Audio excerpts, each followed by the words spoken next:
There are some people that you just know are very sincere.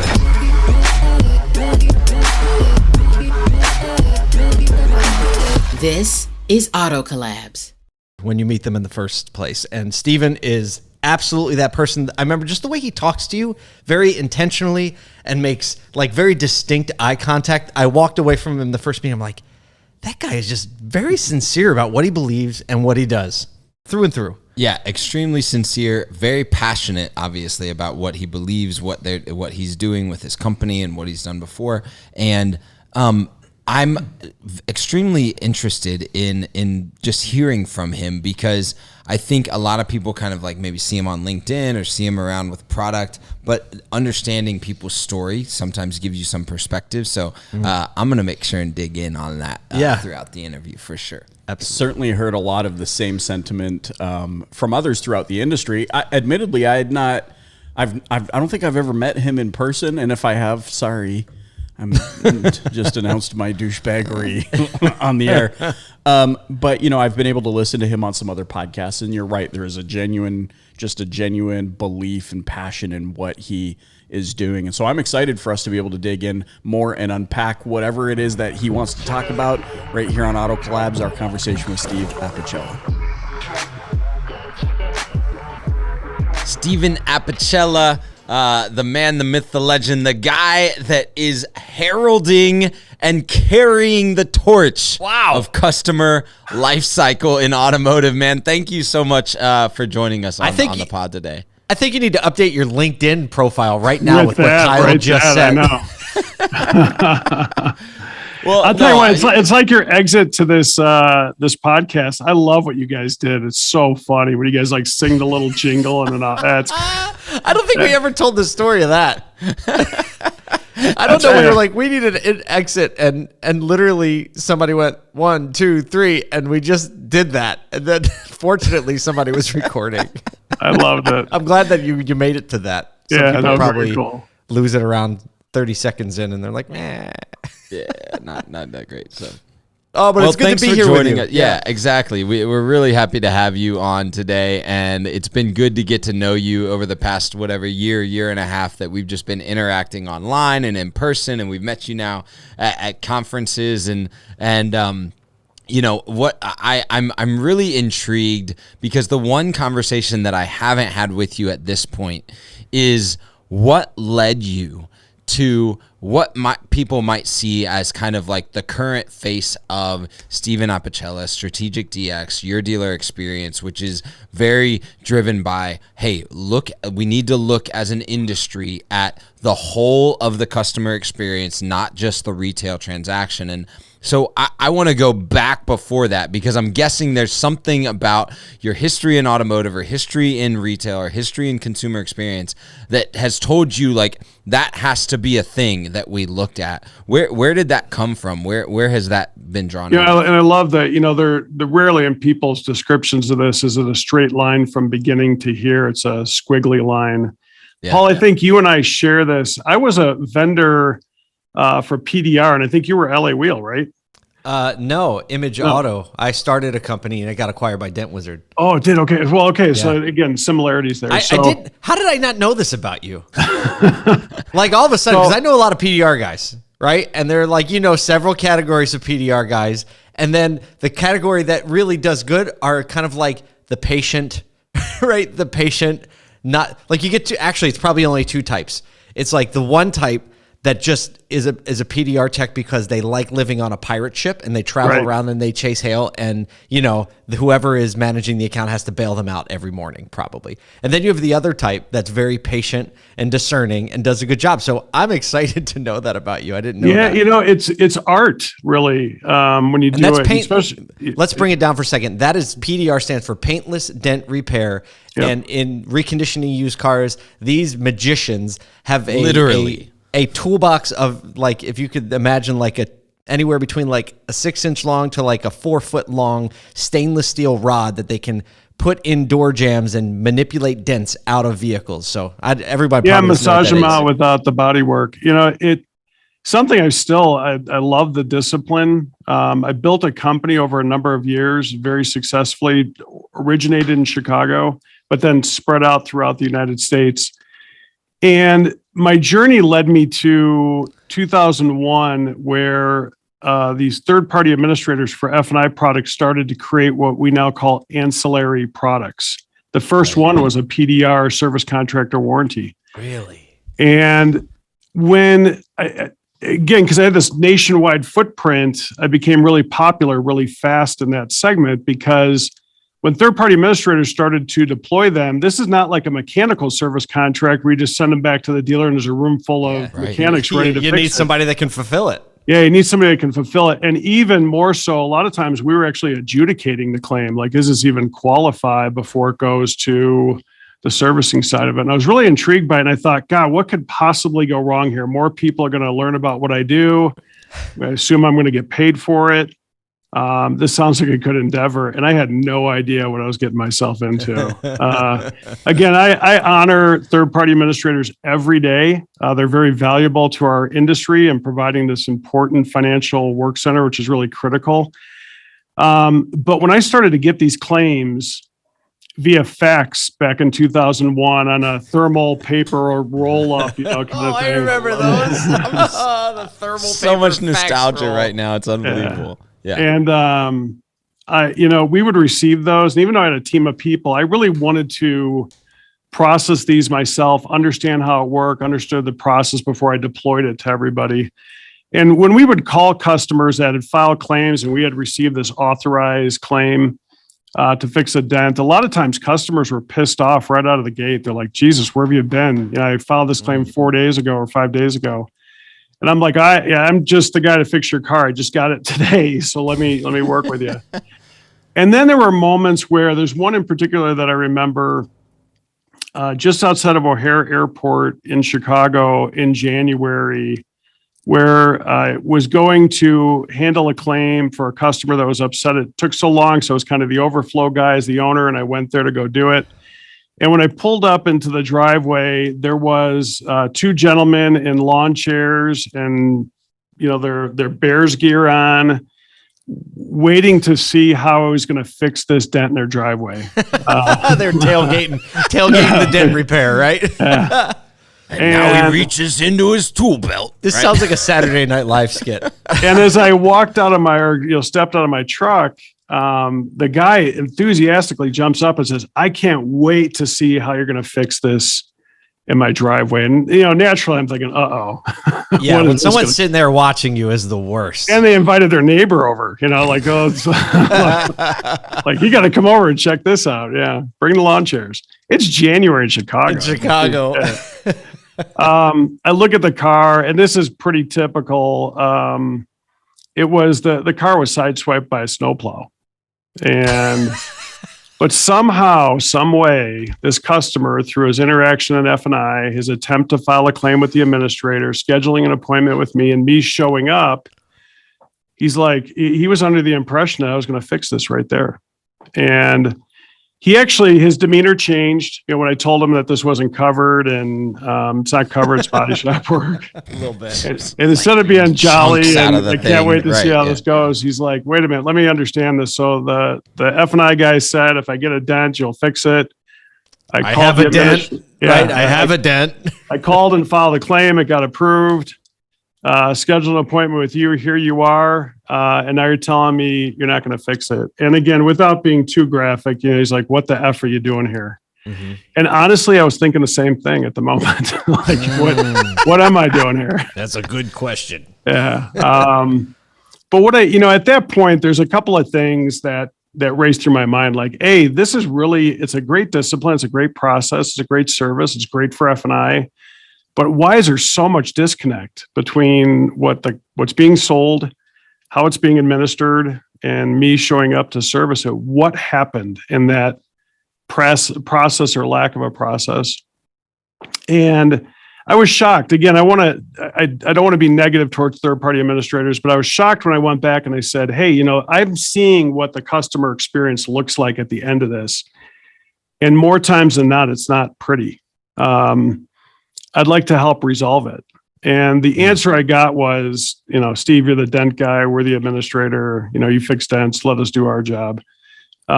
it wasn't very kind, and it wasn't very, it almost felt like for an F&I administrator, servicing the claim was a necessary evil rather than what it really is a contractual obligation. So I started down this journey of trying to decipher and figure out, okay, where are the disconnected parts? And the further I dug in, the further I saw that this wasn't just a PDR topic. This resonated way beyond that throughout F&I and then also within the dealership. So then, for years I was a consultant. People wanted to hear what I had to say. And I was inspired by it. And then finally decided about 6 years ago to solve the problem myself when I couldn't get anybody else to do it. I love it. And that's what led to where we're at today with, developing this technology to connect the disconnected parts of that ownership journey. Well, and this is what's really interesting to me, right? Is my man hanging out in the Chicago jersey in December, right? He's looking at you going, "You've now made me mad." He's mad at the administrator company, right? But at his dealer. But ultimately, I don't think ever, like probably 3 days removed from that, he stopped thinking about you as the PDR guy and the warranty administrator, and all of his energy and attention was probably focused on the dealer at that point. Who I gave my money to. Right. There's no doubt. And I saw this as we begin to peel back. If you think about, how critically valuable F&I revenue is to a dealer, and it is, and to everybody in the food chain, that whether it's the agent that bought the products in or the third-party administrators, it's valuable to a customer's ownership journey when done right. And it's valuable, and there's linkage back to the dealer with loyalty from the customer when it's done right. So there's a lot at stake here. And there's a lot of reasons why this is important. And when I look at that, there's a couple of things that jump right out at me. And I saw this half a dozen years ago. One is, if F&I revenue is so critically valuable and all the associated customer experience portions of it are valuable to a dealer, why the hell do we leave all that value to just the micro moment of the F&I menu presentation? That's ridiculous, right? But then even worse, when you have a customer that never read their service contract or warranty, they'll intuitively come back to their dealer to the service drive when they need service support. They're greeted by a service advisor very enthusiastically. And the customer will say, "Hey, I bought my car here. I bought some protection products and I need service support." And the service advisor today has to say, "What products did you buy from us?" It's true. Because they don't know. All of the connected technology. And you are... And your name is... And it goes through a series of questions. I mean, anybody watching this that understands it or knows it will relate to it. Hey, do you have a copy of your service contract with you? Do you know what it's called? Do you have your because then agreement you're like, number? "Oh, yeah, I think we used to sell that. Did we used to sell this company? Oh yeah, we did. But they went under. We switched to another one that's way better, and she'll pull the file, right? And then you see what should have been a golden retention moment. The customer came back on their own, right? And it's turned into this frustration. And again, when we talk about employee experience and customer experience, this is one of those examples, practical ones. It's bad for the customer. We put our service advisors in a shitty position that they're not equipped with the ability to handle that and to be a champion in that moment when that occurs. And it occurs every single day in every single dealership. Mm-hmm. And the customer, when they go through that battery, is thinking, "Time out. I bought this shit from you. Don't you know?" And it shouldn't be that way.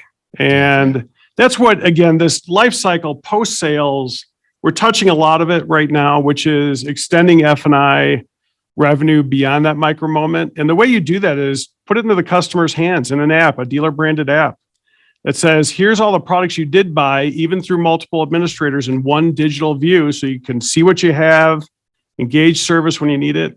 But then by direct extension, also show the customer or the service advisor on behalf of the customer, "Here's all the products you didn't buy," and give them an ability to look at it, understand it, and God forbid in 2022, buy it right on their smartphone.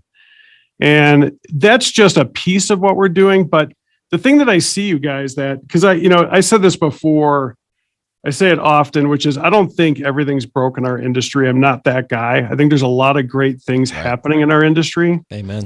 But there are disconnected parts. And one of the disconnected parts is a really critical vacancy, which is the distance between sales and service. Is as an industry, we can refine the hell out of all the sales processes, and we do, and we should, and we can refine the hell out of all the service processes, and we do, and we should. But until you could correct that gap in between, we're always going to get what we get. Yeah. And that's what we're focused on is how do you take a one-time transaction and turn it into a lifetime relationship? Everybody desires it, but the industry's just lacked processes to be able to fulfill it.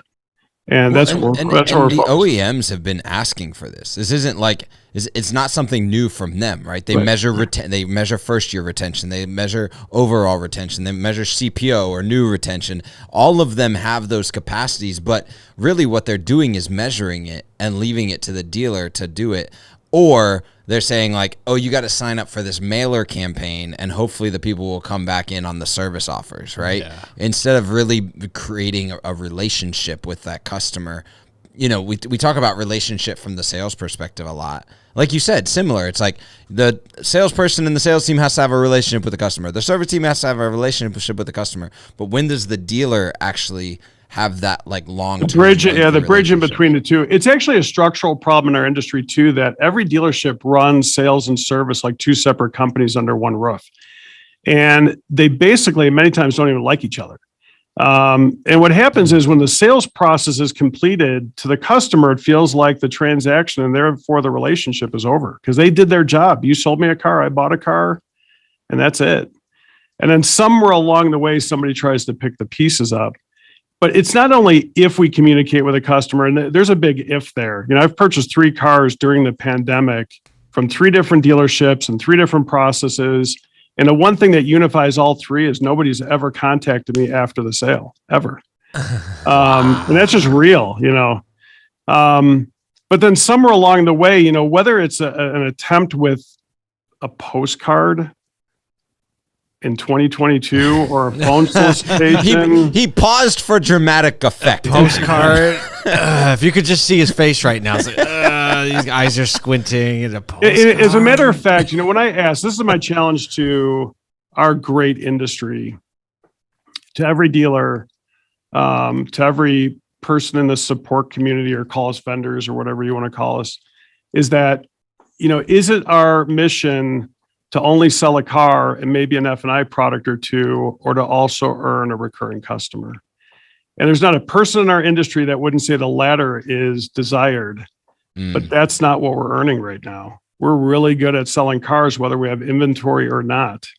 But we're not really great at retaining customers thereafter. And I believe part of it is every single dealership has a why buy here proposition, every single one. Mm-hmm. How many execute a why return here proposition? Dang. And that's part of the vacancy that exists right now. It's like why buy here, why service here, why return here, why is it valuable for you to come back? And you got to be able to communicate in a way that people appreciate. You know, somebody has given me this as a reference. I've never read the book, but I understand it's popular. The Language of Love. It's a relationship book, right? And it's not if you're communicating with your significant other, but how that makes the difference. Well, the same is true between a business and their customer. You know, we can't be sending out postcards and phone solicitations and hope that customers return to our website that has 1 page on it related to anything other than selling you a car and hope. And even that page has pop-ups. Yeah. And hope that that's going to inspire something. We want your car. Yeah. Yeah, right. Don't come back. We just want your car. Exactly. So you're saying even that page, you're saying is what were you going to say? Is inspired by? Well, it doesn't. You know, and we wonder why people don't come back. I mean, if those are the methods, if that's the language of commerce that we're doing with our customer, postcards and phone solicitations and a 1 page on a website that's clearly designed to sell you a car and not to do anything thereafter. Well, we're speaking our language to those customers and telling them we don't want you back. So I think you've done a good job of really framing this problem up well. You even the story of how it started and how it came, like you saw this problem, you felt this problem from both ends, right? And you realize like this needs to be fixed. I think you've painted it out well. What, from your perspective, is the solution, or at least what corner of the solution are you trying to take care of? Process. Really, connect the disconnected parts of the journey with process. So the ability to put into a customer's hand a dealer branded tool where the dealer can speak to their customer using push notifications and not random text messages and not junk mail and not phone solicitations, to have a digital rewards program that incentivizes loyalty back to the dealership for a customer in this very, very critically important sector of F&I to be able to see all their F&I products. We like to talk about transparency in the industry, but are we really delivering it? Well, we're about to be forced to deliver more of it very shortly. Show a customer what they bought, give them the digital pathway for service so they don't have to jump through rings of fire, give that same thing to the service advisor to solve their engagement problem when the customer comes in on their own, and then create those next touch points, whether that's buying another F&I product or coming back into the dealership by deploying a why return here campaign in a way that people appreciate. And that's what we're doing to unify that. So, for F&I, for example, you guys, when I started this, I'm going to be really honest. I had no goddamn idea what I was getting into. Like, I saw the problem clearly. I didn't understand. Join the club. Join the club on that one. I didn't understand how much of a spaghetti mess it was. It was all the administrators couldn't solve the problem for themselves, let alone somebody solving it for them. And then the idea of, every single dealership, every single one has a digital tool to solve the presentation problem of multiple administrator F&I products. Yep. It's called a menu. Right. But what happens after the menu? It's all disconnected. And if you look at today, these service contracts, which by simplest definition are contracts for service, there's no other way to say it. And you look at the service mechanisms that are out there, even by the Titan companies that, again, are valuable to provide this important profit center, their methods are a 1-800 number, phone queues, call hold wait times, and manual claim processing. Yeah. They're spending the most amount of money doing it the least desirable way. Ooh, and that translates to customer engagement, customer experience, and employee experience. Imagine being, you said it, Paul, it's not just the products we have today through multiple administrators, and every dealer has multiple F&I administrators powering their F&I environment, every one. It's not just the ones we have today. What about the ones from last week or last month or last year? Right. And then that customer comes in and says, hey, I need service support. And you're like, I have no idea where to begin. It's not in the DMS. You can't decipher it there. And I've actually seen, because I spend a lot of time, me and my team spend a lot of time in dealers, where they got to go back to the finance office, pull a deal bag, believe it or not, and be like, okay, what did we sell this customer? Ooh. That's ridiculous. Yeah, it's terrible. So as we go into ASOTUCon, we go into this environment where legislation actually may force a whole lot of requirement and keeping track of types of things and disclosing these types of things, and undoubtedly will push products like yours more to the forefront because now it's solving a compliance requirement. Actually, where do you see the biggest opportunity to, like, the lowest hanging fruit? Right? Because it's a big problem. And I think we're talking through a lot of facets of the problem, right? And it's just the disconnect is not just like one cord we can plug in. Look, it all works. It's very complex. Where do you think is the lowest hanging fruit for a dealer to start? Yeah, direct connection to revenue is F&I. They know it, right? If you ask any dealership, how critically important is F&I revenue, they'll say essential. And that what's great about that is it was essential when they had lots of inventory and when they don't. Yep. It's always been a critical cornerstone. And I think when we look at innovation, I think when we look at what we do is, does it transcend the moment? Like, we don't know what the future is going to bring. Are we in a recession or not? Like, the experts don't even know, right? Are we going to have inventory or not? We can debate about that. But this is the kind of best practice that will resonate no matter what the economic or regulatory landscape is. It's just it's a missing piece. It's a vacancy. Let's fill it. Mm-hmm. And when we take a look at F&I, it's amazing the segment does as well as it does. Think about this. As critical as that is, when a customer enters whatever the F&I environment is for the first time, they're learning about these 6, 7, 8 products that they've never heard of before. And they have to make a decision right now. Yeah. They don't have any time to really dig into it. It's just they got to make a gut decision about if this makes sense. And here's the worst part, though, is a customer may be interested, but after that 3-hour slugfest to buy a car, I just want to go. Just let me go. Get me out of here. So whether it's time constraints, fatigue constraints, funding constraints, whatever it is, customers walk out and these products are never accessible to them again by the dealer. Somebody else is promoting it, but the dealer loses their opportunity if they don't get it in that micro moment. Why does that exist? And it doesn't exist because the dealers desire it to only reside there. The process has been missing.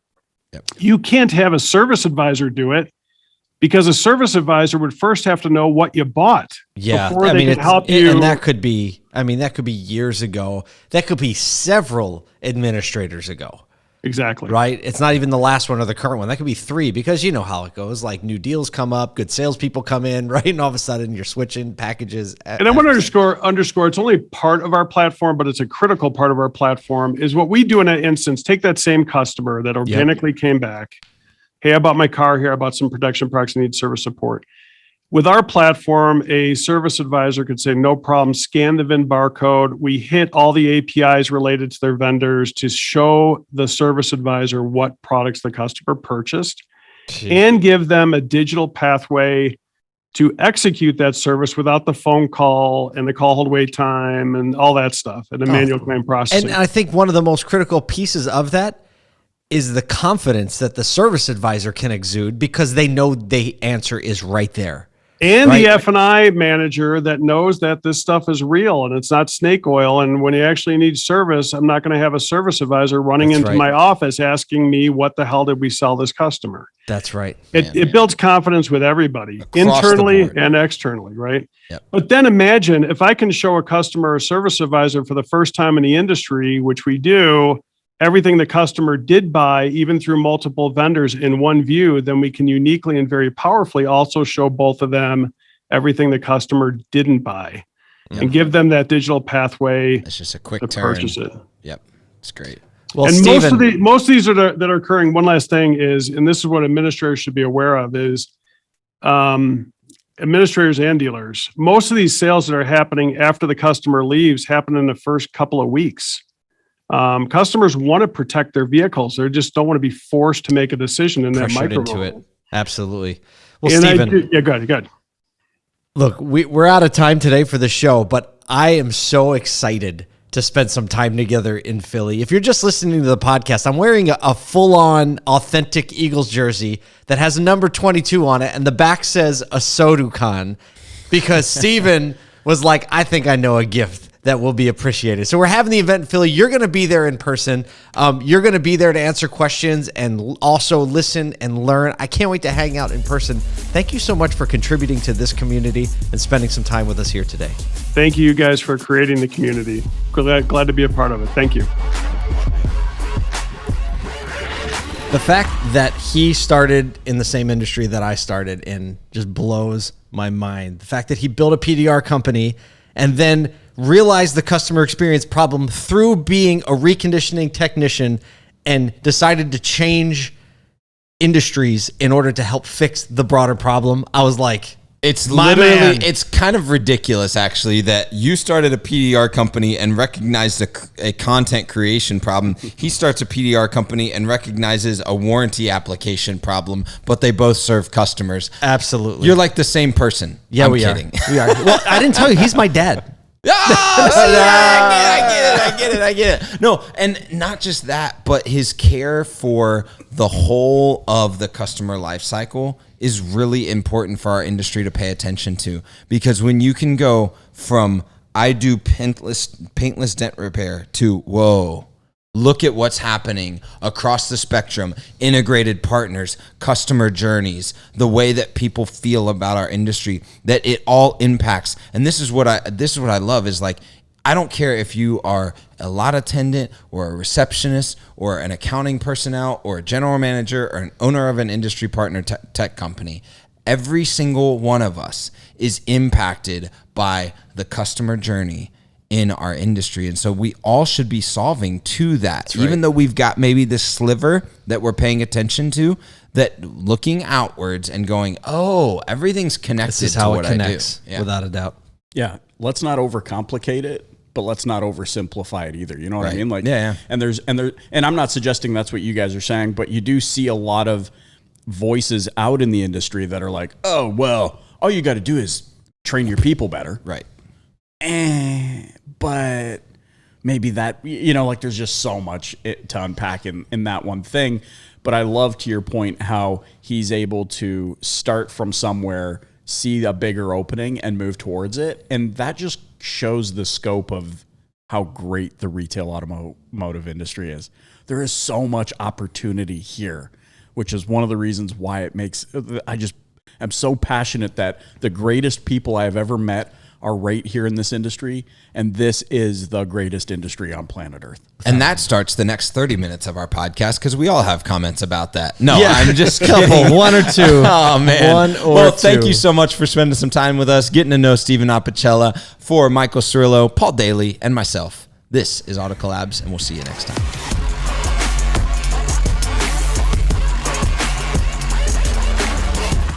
Welcome to Auto Collabs. Why are we recording? Are we rolling yet?